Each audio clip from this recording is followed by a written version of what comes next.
Spider-Man Brand New Day has a villain problem. If you've watched Spider-Man Brand New Day, you'll probably know that one of the most controversial choices that was made in the film was the depiction of Jean Grey. Jean Grey is introduced to the audience as a masked individual who is willing to commit undeniably evil acts in the pursuit of getting what she wanted.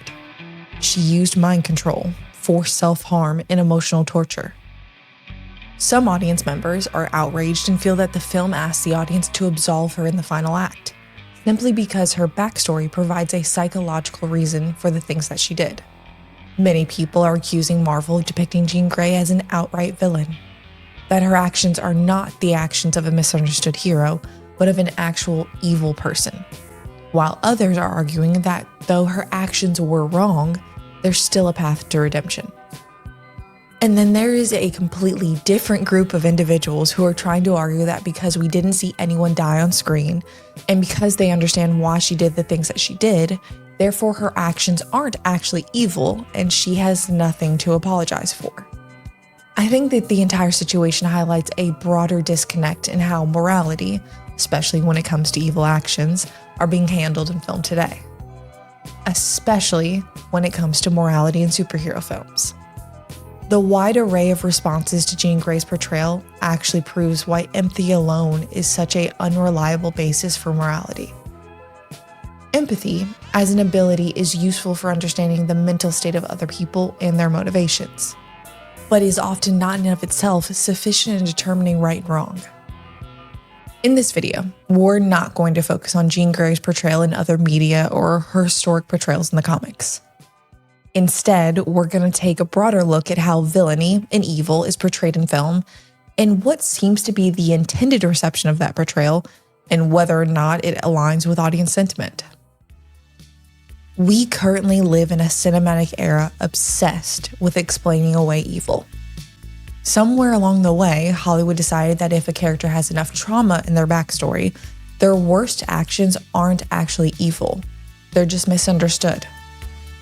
I think it's important to remember that whenever you have a character with a long history like Jean Grey brought to life on screen, there's going to be intense feelings regarding how that character should be portrayed. It's also become quite evident that in a significant portion of the fanbase, there is a feeling that recharacterizing or adapting characters to be aligned with what the script demands is in of itself an act of disrespect by Hollywood. In the future, we will probably look more in depth in that idea, but for the purpose of this video, we really want to use the actions of Jean Grey in Spider-Man Brand New Day to explore why there seems to be such a disconnect between Hollywood, the audience, and even in different groups within the audience when it comes to actions that are very clearly immoral. As well as why it seems that a popular or historically heroic character performing villainous acts can lead to an audience dismissing or outright refusing to even acknowledge that those actions ever took place. All that being said, if you do have an opinion on Jean Grey's portrayal in Spider-Man Brand New Day, or how that relates to her comic accuracy, let us know in the comments. But that just won't be a major focus of this particular video. Section 1. Morally gray characters. As some will probably point out, we didn't always have an issue with morally gray characters. There is a clear disconnect between how Hollywood is interested in framing morality and what the audience is willing to accept. This is made more complicated as film discussion has taken a more absolutist tone. Hollywood has consistently presented the audience with one perspective on morality, that it's subjective or at the very least, complicated. For decades, morally gray characters such as antiheroes, sympathetic villains, and flawed protagonists were celebrated as the pinnacle of prestige storytelling. The golden age of antiheroes framed flawed characters as complex narrative studies. From 1990 to 2010 was the golden age of antiheroes, from The Sopranos, Breaking Bad, and Mad Men to comic antiheroes such as Wolverine. These characters pushed back against the perceived naivete of classical heroes. These anti-heroes were popular for three specific reasons. One was because of the realism and psychological depth of the characters. Morally gray characters were able to reflect real-world complexity because humans rarely act with pure altruism or pure malice. We were able to empathize with them because their actions were driven by trauma, systemic pressure, or self-interest. Second was because of the utilitarian dilemma. These characters would force us to weigh intentions against outcomes such as, is a character evil if they commit a crime to save their family? In Breaking Bad, Walter White's initial decision to start cooking meth to ensure the financial stability of his family is a utilitarian dilemma. When Walter is diagnosed with terminal lung cancer, he's faced with the reality of leaving his pregnant wife and disabled son in financial ruin. Walter knows that manufacturing meth is an illegal and harmful act, but the desire to secure his family's financial future is understandable because even if his actions are morally wrong, his desire to provide for his family is something that most people feel. Something that was in fact challenged in the final season. The third reason was because in deconstructing tropes, these characters challenged the traditional hero's journey archetypes, and by deconstructing the trope, led to stories that felt less predictable and sanitized. But recently, viewers have expressed a growing frustration with moral ambiguity in fiction. After 2 decades of antiheroes, grimdark fantasies like Game of Thrones, and deconstructed superheroes like The Boys, audiences are experiencing cynicism fatigue. When every protagonist is selfish, flawed, or secretively sinister, being morally gray stops feeling like a subversive twist and starts feeling like an exhausting default.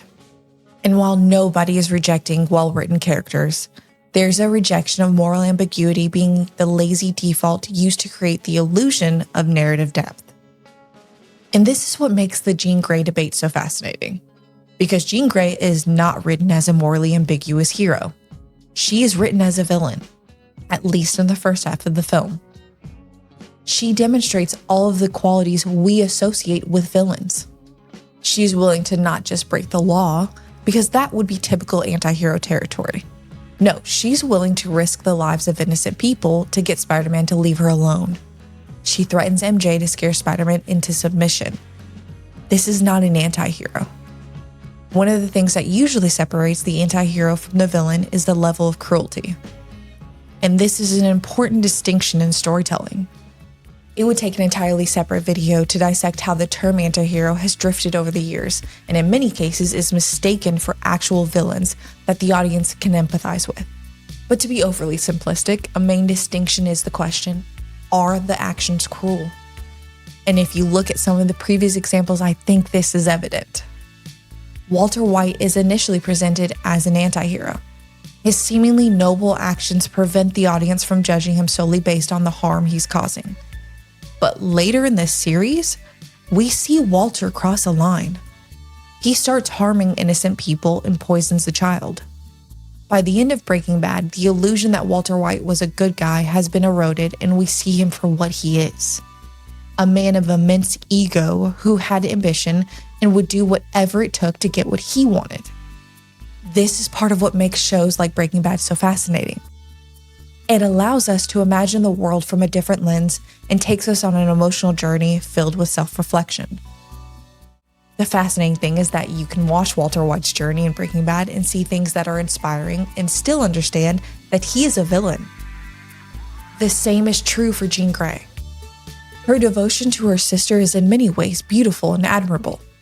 I think that's why so many people can empathize with her, because her role in Brand New Day makes us ask, what would we do if someone we loved was in danger or was taken from us?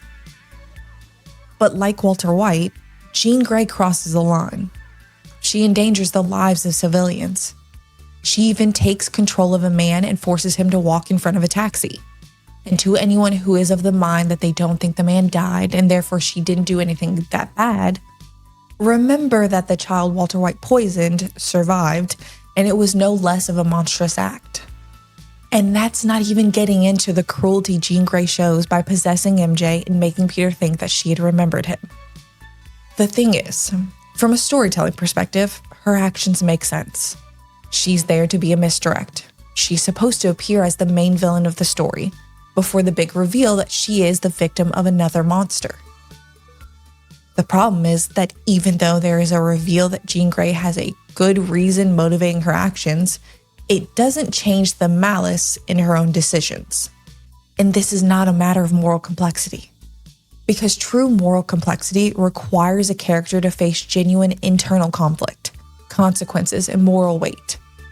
This sort of blanket, lazy moral grayness has become too common in films. It occurs when a character commits an indefensible act, such as unprovoked violence or casualty-heavy destruction, but the narrative attempts to wave away their actions simply by giving them a sad backstory, or having other characters forgive them without restitution. If anything, Jean Grey comes across more like a tragic villain than a hero. Much like Doc Ock in Spider-Man 2, who had lost control of his mind, or the Sandman, who was desperate to save his daughter. Section 2. Distinction without a difference. When a script rewrites a fixed moral pillar into a villain, but still demands that the audience treat them as a sympathetic hero, it shatters the internal logic of the myth. It's why audiences push back so hard. It's not because people are incapable of handling dark stories. It's because they recognize when a story is sacrificing character integrity just to force a plot twist. I think another reason for this backlash is the fact that Hollywood plays fast and loose with the characters that they adapt. They'll often change fundamental aspects of the character to better suit the story they want to tell. This is effective because it leads to a lot of audience infighting while the studio makes the movie they wanted to make all along. This is absolutely the case with Jean Grey. Some people are defending her actions in the movie, citing her history of causing tragedies in the comics. Some people maintain that that's not indicative of her character because she's often corrupted by the Phoenix Force. And these are nowhere near all of the arguments being made as to whether Jean Grey is a hero or a villain. But what they all have in common is that they appeal to versions of Jean Grey not depicted in Spider-Man Brand New Day. Which is ironic, because the director of Brand New Day revealed in an interview recently that the villain wasn't written to be specifically Jean Grey. They originally knew that they wanted the main villain to be a young telepath because they didn't want the villain to be one of Spider-Man's typical antagonists. But they weren't positive who they would be allowed to use in that spot. So this whole situation with Jean Grey proves just how much we are all not on the same page. The difference between what Hollywood and the audience, as well as different sections within the audience, consider villainous behavior is huge. It seems in many cases to be a distinction without a difference, which is a logical fallacy where someone makes the claim that two things are different by using different words, when in reality, they mean the same thing. Some people just seem to have a problem or adverse reaction to the label villain. And so they'll describe everything a villain will do, but reject the premise that she is then acting like a villain. A lot of people seem much more comfortable labeling Jean Grey a victim, when what they're describing or trying to explain are her evil actions. Some will even claim that she's a hero because of her behavior in the final act. However, there are many villains in cinematic history that end up saving the hero. It doesn't make them any less of a villain. A perfect example is Darth Vader. He saves Luke in Return of the Jedi, but he's still a villain that in a small way has redeemed himself and shown that there is still some humanity and goodness left in him. But it doesn't erase all of the villainous acts he committed in the past.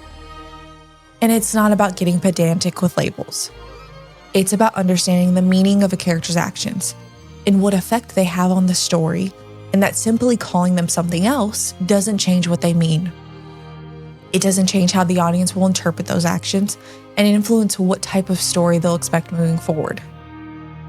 Imagine if at the end of Return of the Jedi, because Luke forgave his father and because Darth Vader had saved his son and killed the Emperor, the sentiment was that Vader had done nothing wrong, that he had absolutely nothing to feel bad for or atone for.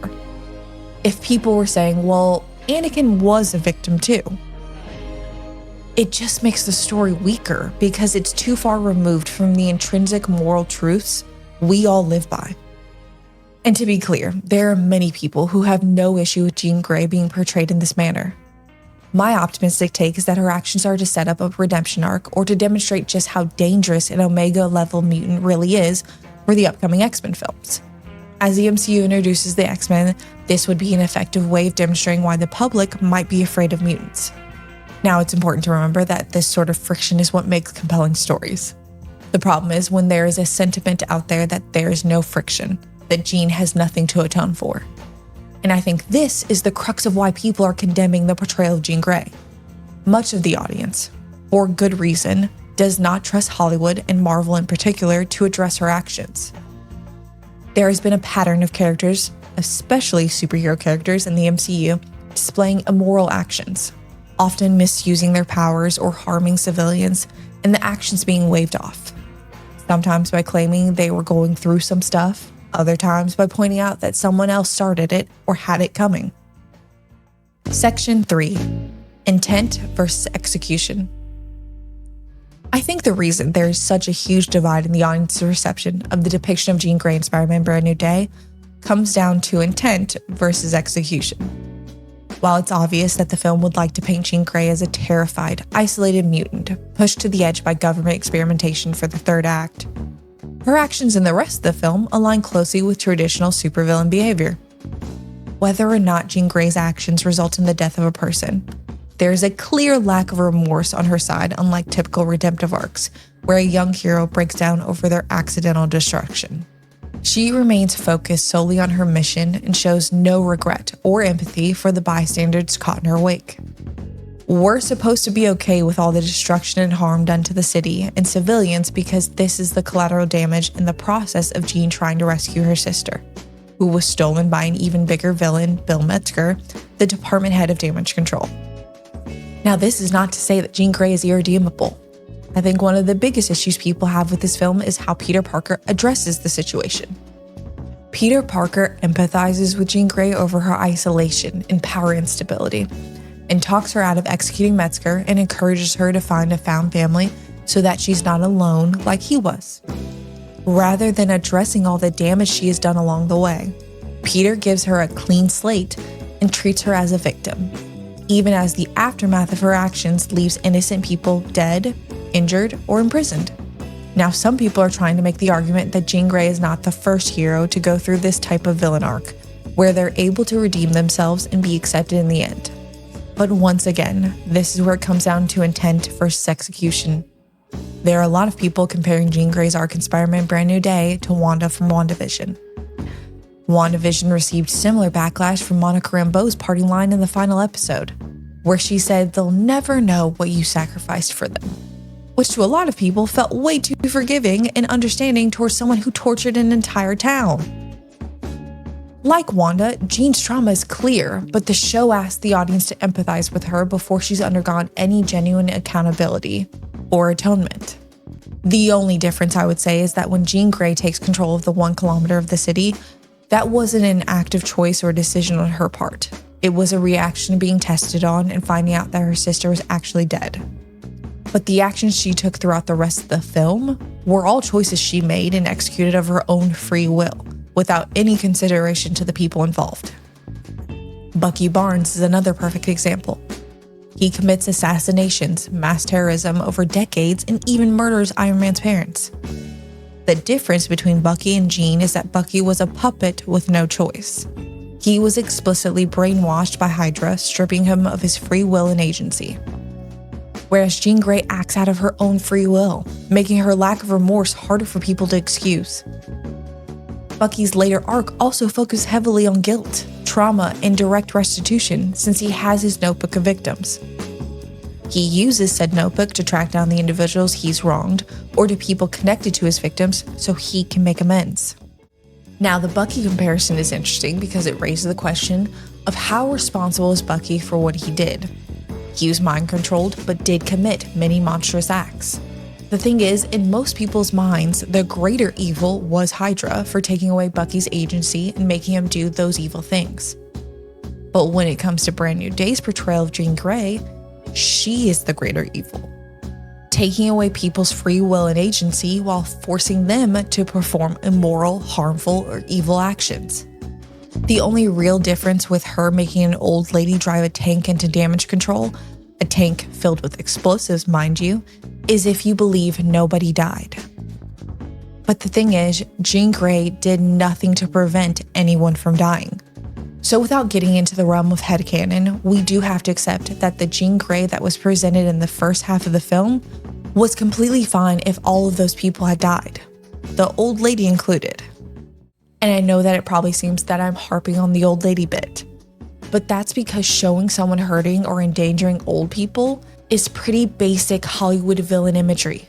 It's in the film because it works to make the audience realize whoever is responsible for this attack does not value human life or even innocent old ladies. By the way, I have seen one particularly pervasive bit of headcanon that people believe absolves Jean Grey. It's the idea that she could see into Peter's mind and knew he would save those people. The problem is that Jean Grey not being able to see into Peter's mind is a major plot point. I mean, it's literally the turning point for Jean as a character. It isn't until the climax of the film when Peter allows her into his mind that she's able to access his thoughts and memories. Section 4. Immersion breaking. I think Hollywood's approach to morality in Spider-Man Brand New Day presents a real problem. And I'm not saying it's enough to single-handedly ruin a film, and there are many enjoyable films right now that are guilty of this pattern of storytelling. But the problem arises in how it breaks immersion. And it may be even more troubling how for some it doesn't. The actions of characters need to make sense within the context of the film. If you have to ignore what you're seeing and have to rely on something outside of the film to maintain the opinion you want to have, then you're just creating headcanon. The reason morality is presented in this way is because there's a lack of trust in the audience. Studios are making films that are high stakes and dangerous, but they don't believe that the audience can handle the consequences of those choices in a story. The problem is, some people do demonstrate that they in fact cannot handle those consequences. They want to see cities being demolished in cool action-packed explosions, featuring their favorite comic book characters. But they also want to be rest assured that nobody was harmed, and that's how you get situations where movies feel like an arm wrestle between demonstrating immersive, high-stakes conflict, but wanting to be promised that everything's fine and going to be okay. One of the most obvious examples of this was in Superman 2025, where you see an entire city being torn apart. The scene is created to show a sense of danger and stakes. Superman is fighting very dangerous entities, and it's up to him to stop these entities and protect the city. But then they have a newscaster speak over the action, letting the audience know that there's no casualties and that nobody was harmed because the entire city had been evacuated before the fighting began. I guess it sets their mind at ease that Superman didn't let anybody die, but to others, it raises the question of how much is actually at risk if the entire city can be evacuated so quickly. Just because a character says something in universe doesn't change what we witness the characters do throughout the story. And we're seeing films where an entire narrative can be recontextualized by a post-credit scene, or a character offhandedly remarking that nobody died, or that the city was evacuated, or that you're not a killer, as is the case with Spider-Man Brand New Day. It just comes down to what the audience is willing to accept. And obviously everybody's different, and everybody's tolerance for these sort of emotional get-out-of-jail-free cards will differ. But in storytelling terms, it does make the film weaker, because although it may allow some people to enjoy the film without any complicated feelings, it creates a scenario where dramatic tension is built up to be ignored.